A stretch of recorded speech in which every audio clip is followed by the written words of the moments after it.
Hi, welcome back to the channel. It's Mark from Apprentice 1-to-1, and today I'm doing a video run through of a full test sequence on a radial circuit using my test board.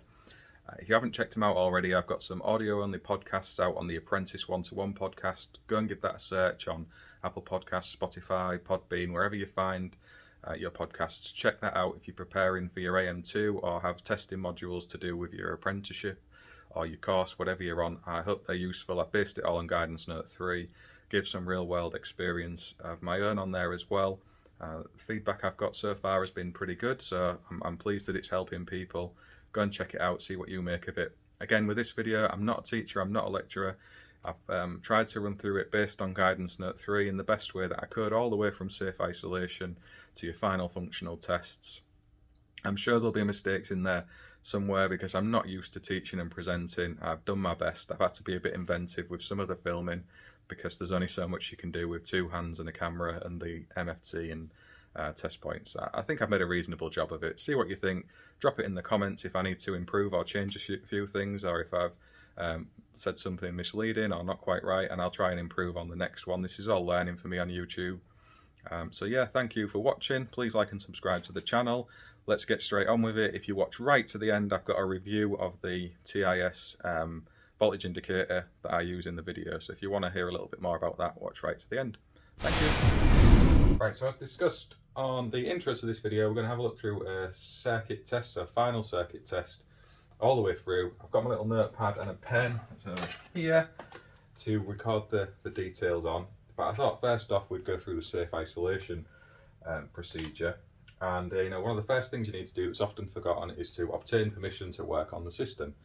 So that's your first port of call. Make sure that you are actually allowed to carry out work on the particular bit of equipment you're going to work on.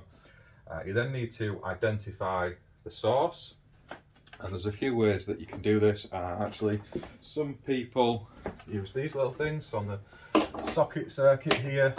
You can use that and see that that's energized. I'll turn that off here, but that's just to kind of identify that there is energy to that point. You would need to use a voltage indication device to actually determine the safe isolation procedure. But in this one, we're going to look at this emergency lighting circuit, and the first thing to do is to prove that this works. So I've got my proving unit down here, and we can pop that in, and I can see there that it's measuring 576 volts. And this proving unit is 50 to 690 volts AC DC. You can also prove that it works on a supply terminal if you like. So this is still energized, and you'll see there that I'm measuring 242 volts. And actually this is the TIS 859 voltage indicator. It vibrates when it's on a known source, so you can have that feeling in your hands that there's something there that might bite you if you like. Quite like that. This is a really good voltage indicator, and I'll run through its features actually later on rather than stood up here prattling about. It's important to go through safe isolation correctly. So we've proved that this works, so we can then isolate the supply, and I know that this is on a plug top that's just plugged in under here, so I can remove that plug top, but I will also turn these off as well, and you'll see there that the emergency lights come on to indicate that it's powered. I'll remove the plug top, so that's now totally isolated, and we can go through the process of locking this off. So if this was a circuit that we were going to be working on and the distribution board was still going to be energized, you could apply your lock and fit your tags and everything, so you know that that can't be then powered back up. Because I'm kind of working in and around all of this, and it's quite a small consume unit, I'm not going to put a lock in the way with the tag because you won't be able to see an awful lot of what I'm doing, so I'm going to leave that off. But anyway, you would now prove that it's dead, and you do that by going between your line and your neutral. So again, we're on there now, it's registering absolutely nothing, and then we would do line to earth, which again, absolutely nothing, and then the neutral to earth, and again absolutely nothing. And then we need to prove that the instrument still works, and again I've gone on reverse polarity here on the proving unit so you can hear it beeping, but it's measuring 580 volts. If I pop this in the other way around, it stops beeping and messing around. I'll lift this up and you can see it's showing you. So 542 volts. There's a few more batteries in that proving unit, I think. But yeah, that's now isolated. And again, you could go to the trouble of applying your lock, your warning label, put the key in your pocket, and you know that that can't then be re-energized because it's just me in here. This is the test rig. Plugs pulled out the wall. Jobs are good, and this is now dead and safe. So we can move on to the process of testing this circuit. And this is going to be based on guidance note 3. Links into the podcast that I referenced right at the start of this video is kind of a visual representation of what we do. And I'm going to try and keep this as short as possible, just for ease of reference. So we'll try and make this a quick video. So I'll get set up for some of the tests. Okay, so you'll see I've stripped everything apart. We've got the emergency light open now, and we've got the wires out from the consumer unit. We're going to assume this is initial verification. So it is a test rig. It's been messed about with a bit already, so some of these wires are showing a bit of signs of wear and tear, so excuse that. And there's two measures. We start at the beginning, and if you remember back on the podcast for guidance note 3, it's proving continuity of your protective conductors, so the CPC. And there's two methods of doing that. One was essentially using the R1, R2 method of measurement, and the other is using a wander lead. And with that in setup, you would have one of your probes from your MFT onto the CPC, have a long, usually 50-meter lead on that would go into the other end of the MFT and then wander off to the earth-in terminal of the circuit you're measuring at the end point and take a reading. Now, because these are so close together, I don't need a wander lead, so I'm able to just put the probes on A and B at very close quarters. Now, unless you were testing a socket or distribution board, it's unlikely you're ever going to be in that kind of situation, but this is fantastic for illustration purposes. So make sure you null your leads off. I'm not going to show you how to do that with a TRS MFT Pro because it's different for every test instrument, but make sure you null the leads, be it the wander lead or your probes here, so you're not including that value of resistance in the measurement. And you'll see here, if I hit the test button now, I'm measuring 0.02, 0.03 ohms. So this is a really short length of cable, and we wouldn't expect to read anything too high because of that. And the other method of measurement, you'll see here, I've got the line in a Wago 221 already. If I put the CPC in with it, so that's now essentially shorted those two out at this end. And we can crock clip on, if I can get it on, to the line at the other end. So now we're measuring all the way through the CPC and all the way through the line conductor. So it should be a higher value with this measurement. And it is, it's 0.05. So that's kind of what you'd expect to see. This is a 3-core cable down at that end, but it runs through this light switch that Matthew kindly installed when he set up this board. So we've got just a twin and CPC running out to the light switch, and he's then come out of there in the 3-core cabling so we can bring line, neutral and earth and a switch line to the emergency light, and that was just for messing about with our testing. So that's what's going on there. So yeah, and that is measuring your big R1 and big R2. You can then reference into the regs to see kind of what the values of resistance are known on this length of cable, and looking at it approximately and knowing that it goes through the light switch, you may be between 1 and 2 meters maximum length. So if you reference into the regs, they should tally out.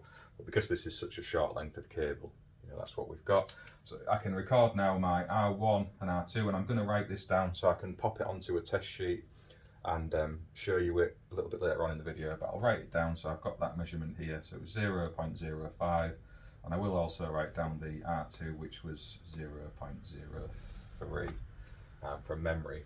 Now the other thing you can do, and some people refer to it as the missing test, and that's to do the same with the neutral, just to prove you've got continuity there. And again, we could measure all of these end to end because we are so close, but I'll do it via the bridging out method because this is what you're going to be faced with out on site most likely. So again, if we stay on the line and we then pop it onto the neutral, again, Matthew's kindly sleeved because he's far more professional than I am with test rigs. And if we take that measurement again, so we're seeing 0.04, and you'd expect it to be a little bit lower because the conductors are larger than the CPC within this type of cable. So we can say that our Rn is 0.04, sorry, the R1Rn is 0.04. And that's kind of run through your continuity of conductors. And again, you can do the end-to-end resistance measurements, or you can do the bridging out method from here.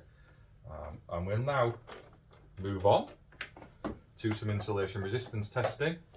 And again, I've disconnected the load at that end, because if you watch my earlier video where we mess around with putting voltage through this emergency light during an insulation resistance test, it shows up as a fault because you've got electronics in the circuit, and it's going to produce misleading readings.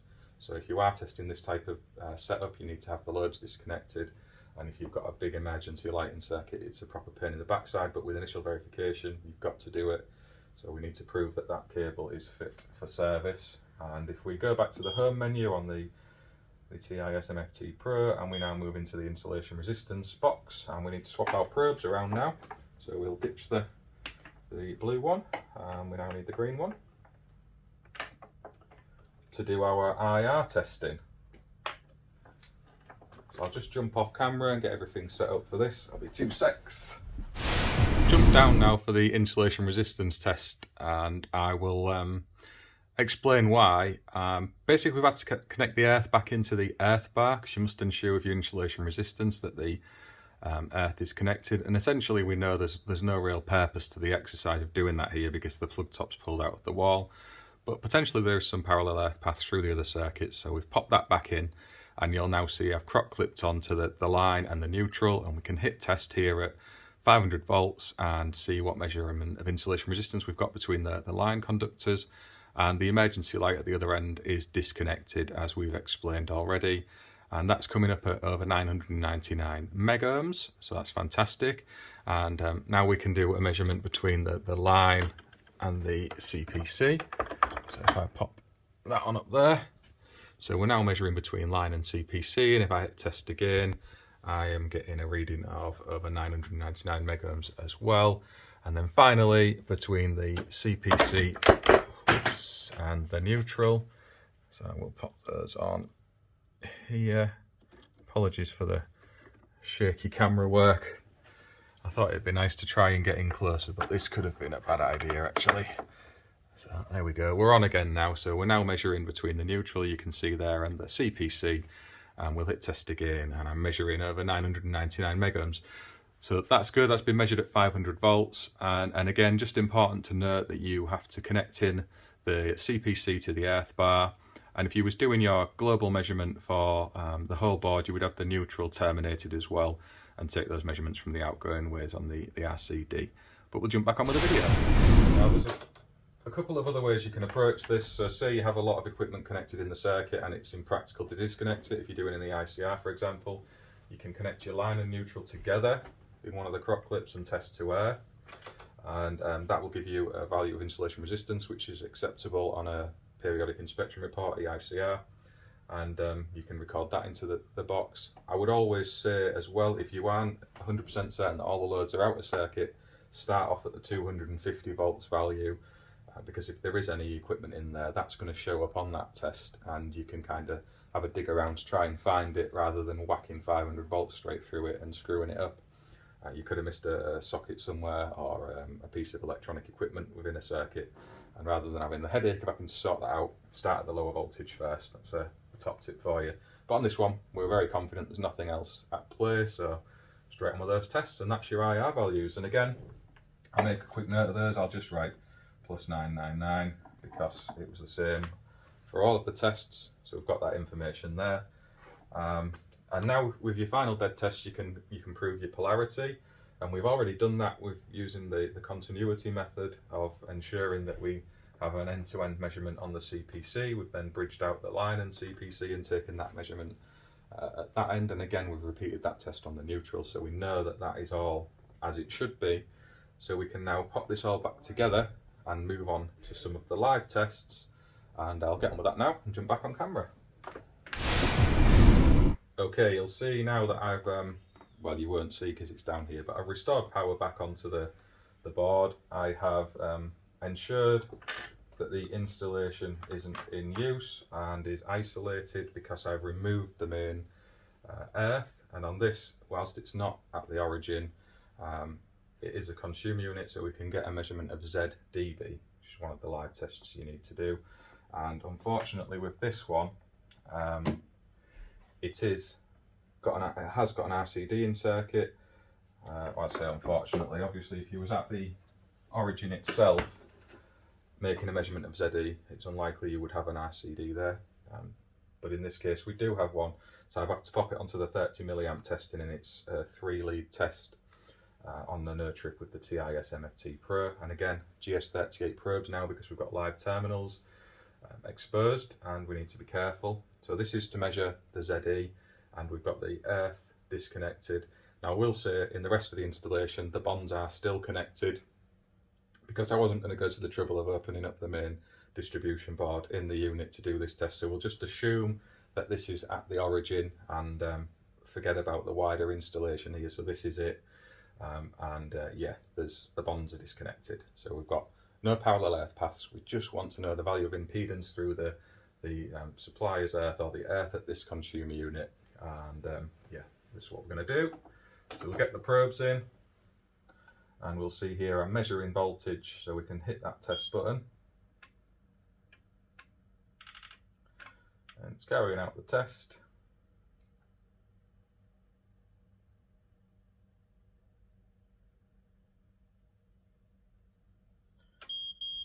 Okay, so we'll remove those probes.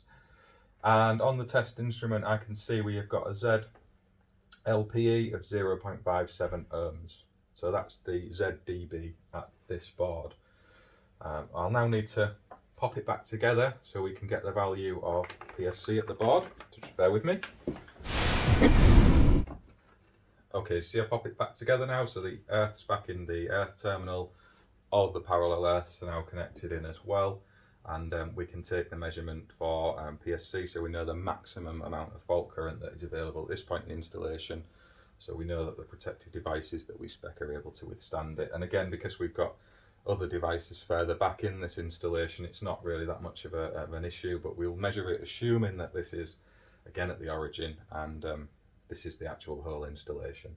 So we've now reinstated the earth, so it's now connected back to all the parallel paths. Big distinction between your measurement of ZE, and I'll call it ZE, I know it's ZdB, and making the measurement for maximum fault current, where you would have the earthing connected. So with the ZE, we're just trying to prove the impedance on the earthing arrangement, and with the measurement for your maximum fault current, we need all of the earths and parallel paths connected, because we need that lowest worst case scenario of impedance on the earthing based on the maximum current that can flow in a fault.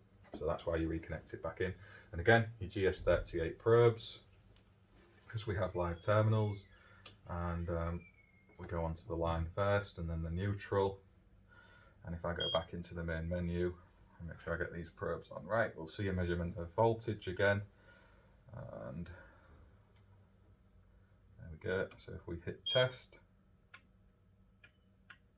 and again we're having to do this on no trip because there is an RCD in the main board back behind me. So we'll just wait now, it takes its time to take the measurement.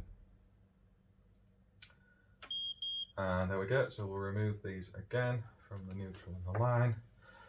And we are measuring a fault current of 760 amps.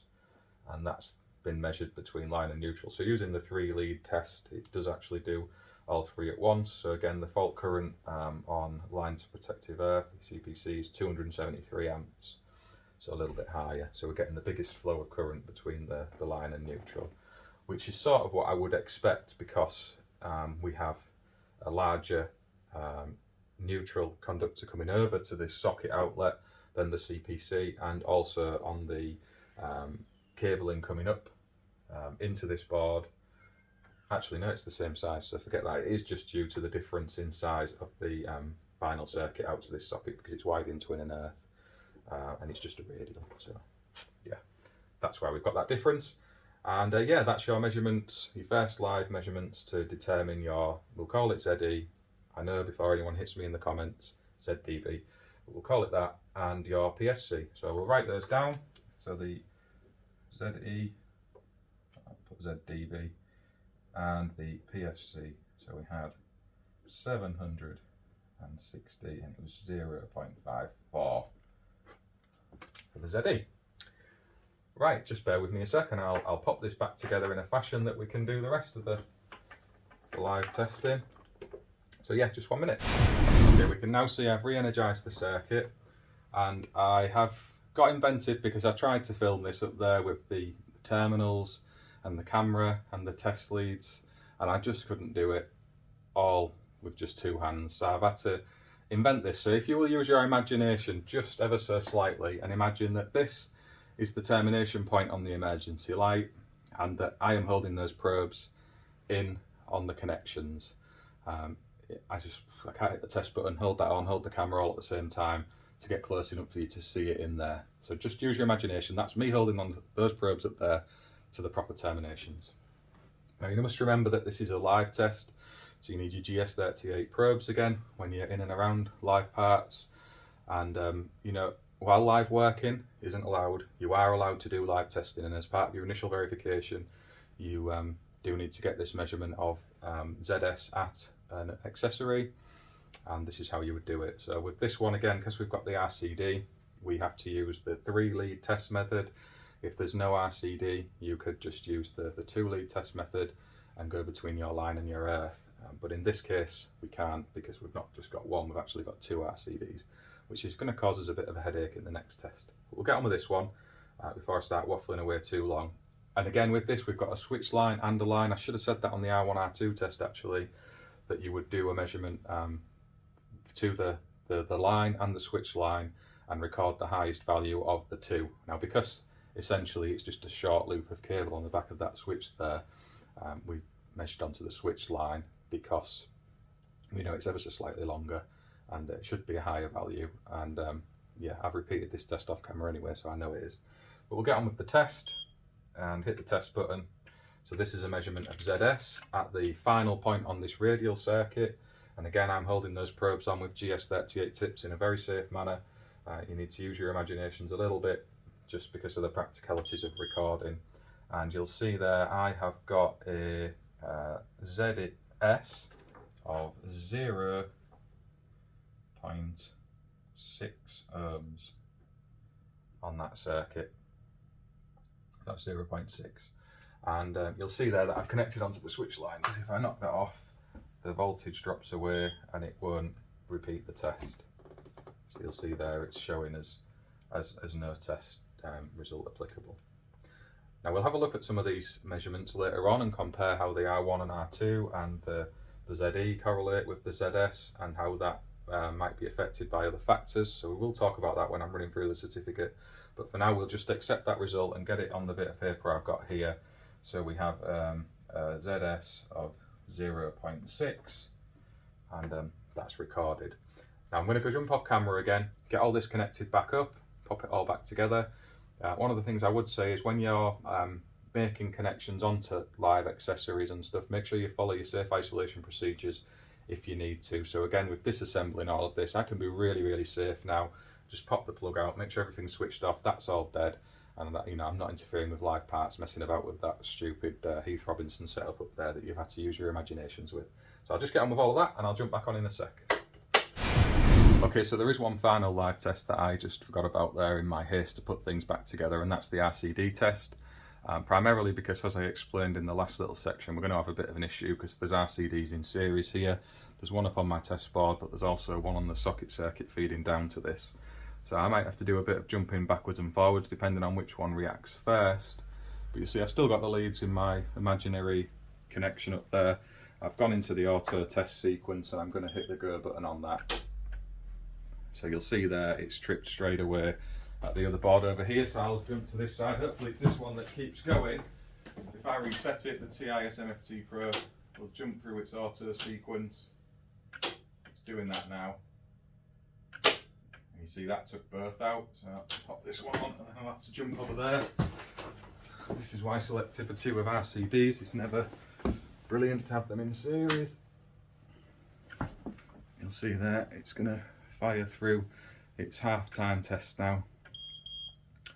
So there we go, it's recorded its readings. It's showing there times 1 at 0 degrees of 27 milliseconds, 180 degrees 18 milliseconds, the times 5, and this is on the 30 milliamp range I should say, is 9 milliseconds on 0 degrees and 18 milliseconds on 180, and then it didn't trip at half times on either of the RCDs. So that's the live test complete now. Got a bit of functional testing to do, and I'll just pop everything back together so we can do that in a safe. Okay, so that's completed the testing. I've now restored power to the circuit. Everything's closed up and connected back in there. You'll see the charging light's on, so we know that there's power to the actual light. I mean, I can flick this switch that Matthew's installed and it will illuminate it, and you can see the charging light still on there as well. So we've got the switch line and the line functioned onto that light now. Switch that back off. We can check the operation of the MCBs, and again you'll see power's been lost, so the light's illuminated. Same with this socket circuit actually, because we've had that off as well, so we can see polarities there correct. And again, we use the TIS MFT Pro, but this is just for illustration purposes, with the Q-Tech Lock Check 107, and that's showing a good reading because it also does a little ZS loop test in itself. Again, don't rely on that for any testing, but just as a visual aid it's great. And I'll knock the power off for that circuit there so you can see that's now isolated on that MCB as well. And again, finally the test button on this RCD, power's interrupted. So we can see there, that's a full suite of tests on this little radial circuit all the way through from the continuity of protective conductors, and I showed you how to do that using the wander lead method and the R1, R2 method. We've done insulation resistance testing, and again you need to do that remembering to throw any intermediate and two-way switches if they were in this circuit, and again you record the lowest value of insulation resistance testing, and for your continuity measurements the highest value of resistance there. And I explained that on the podcast. If you go and give them a listen, I'm not going to really waffle on too much about this now. This is already going to be quite a long enough video. We then looked at proving your polarities right, using the live test to determine your ZE and PSC, assuming this is the origin and this is the installation and it's not on a plug top from something over there, so use your imaginations. Then your ZS measurements, and again I had to kind of recreate a point of termination just so I can video it. I hope you all understand that. Don't be doing that particular method on your AM2. You need to obviously use your GS38 probes in a safe way with a test instrument in front of you, and you'll be able to do that quite safely. And always make sure you aren't exposing yourself to any unnecessary live working. So whilst that live test is required as part of the sequence of tests on initial verification, you need to be working safely whilst carrying it out, and it explains that. I think it's page 100 on the on-site guide, which gives a really simplified explanation, far better than I could give. So go and give that one a read. And again, the test methods I've used are all based on guidance note 3, so get yourselves a copy. I talk through it on the podcast in greater detail than I am now. It's sometimes better to listen and absorb than it is see it. And again, just to explain, I'm not a teacher. Listen to your lecturers, listen to your employers, ask them to show you and demonstrate it at close quarters. Reference guidance note 3. This is just me trying my best on a test board I've got to give some sort of visual aid in how you carry out a safe isolation and then a test procedure.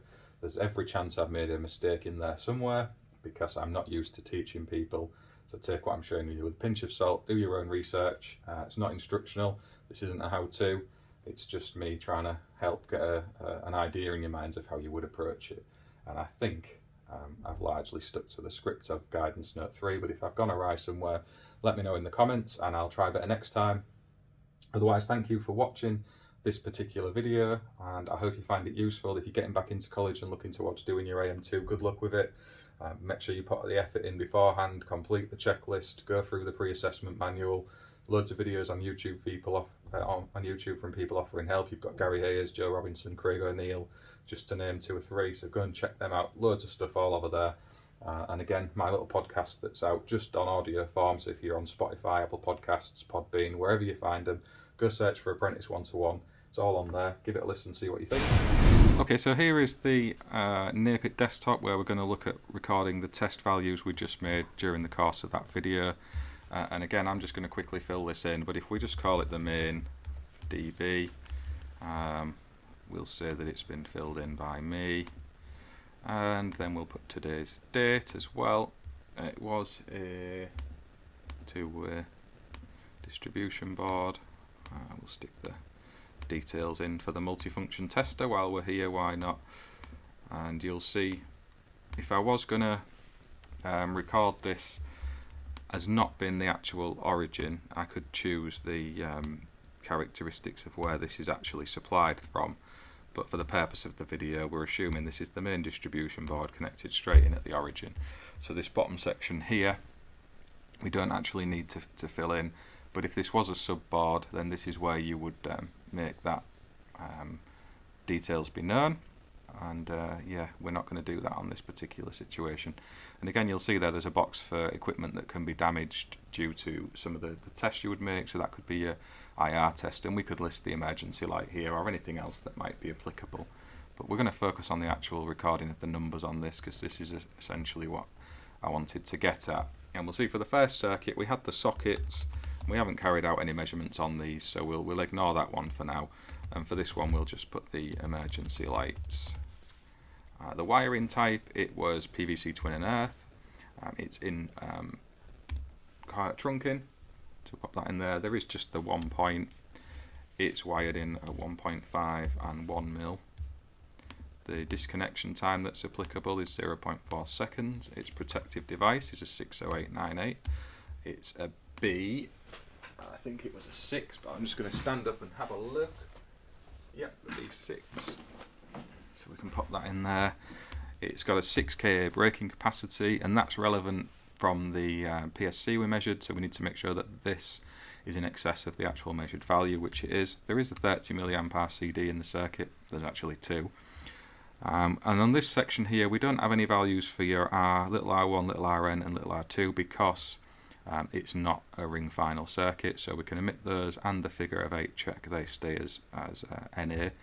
The R1, R2 we recorded was 0.05. You wouldn't necessarily have to record anything for R2 because we have done the R1, R2, but we did measure it, so we might as well record it. It was 0.03. Our test voltage on the insulation resistance was 500 volts. Our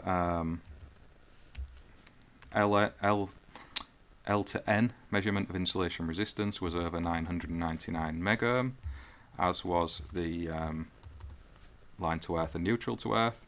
Our polarity was correct, and then our maximum measured ZS value, as I look at the sheet, was 0.6. The maximum trip-in time at 1 times the rated current of the RCD was 27 milliseconds. And again, you record the maximum of the 0 and 180 degree rotation, so your positive and negative half cycle.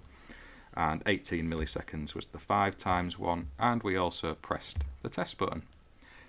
And that's it, that's as simple as that. And you'll see here we've got the value of maximum ZS for that particular MCB, and it's shown as 5.82. Now, because we've actually got RCDs here, there is an argument that it's 1,667 ohms, but you should always base your measurements on these values, is my own personal preference. And we measured 0.6 anyway, so it's well within.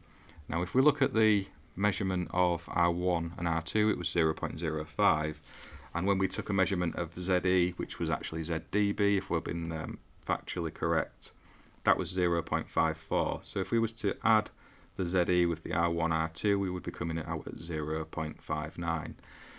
So the actual measurement here of ZS of 0.6 ohms is pretty much on the money for how the calculation would play out. Now, as I said in other videos, that's not always going to be the case because of parallel paths in the system, and you know, you're going to see differences because of that. You want to be looking for roughly the same figures, but they don't need to match out exactly the same. I mean, you have the tolerances on the test instruments, the supply voltage is fluctuating all of the time, so it's not a case of this is set in stone. But you'll see there that on those calculations it does kind of play out, and that's fine.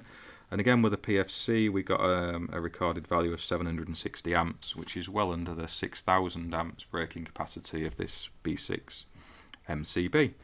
And again, that's that recorded. We could go to the trouble of filling out a schedule of inspections and whatnot, but I have demonstrated the Napit desktop before and shown how that works. We'll maybe do that on an audio podcast, I think, have a little run through those rather than turn this video into an even longer bit of material. And again, you can record your supply particulars.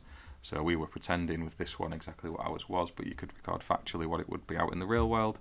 And again, what you've actually done for the works that you've carried out and all of the customer details and such as well.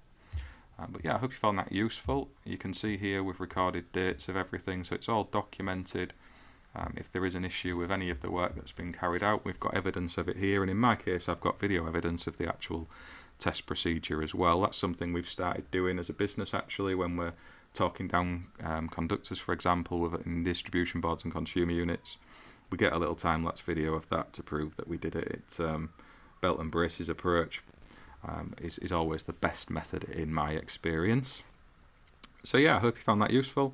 Don't be daunted with the test sheet itself. It's really not that complicated. As Rick said a few times, if you work your way through from one side to the other, it kind of leads you on in the right process. And yeah, just spend some time on it, because especially with your AM2, if you can carry out everything in the right way but not record it correctly, you're still not going to get through. So you need to know to fill these documents in. Make sure you familiarise yourself with the model form. Okay, so as shown earlier on in the video, we have got the TIS 859 here. Again, this is not paid or sponsored. This is mine. I use it, and it's a fantastic voltage indicator.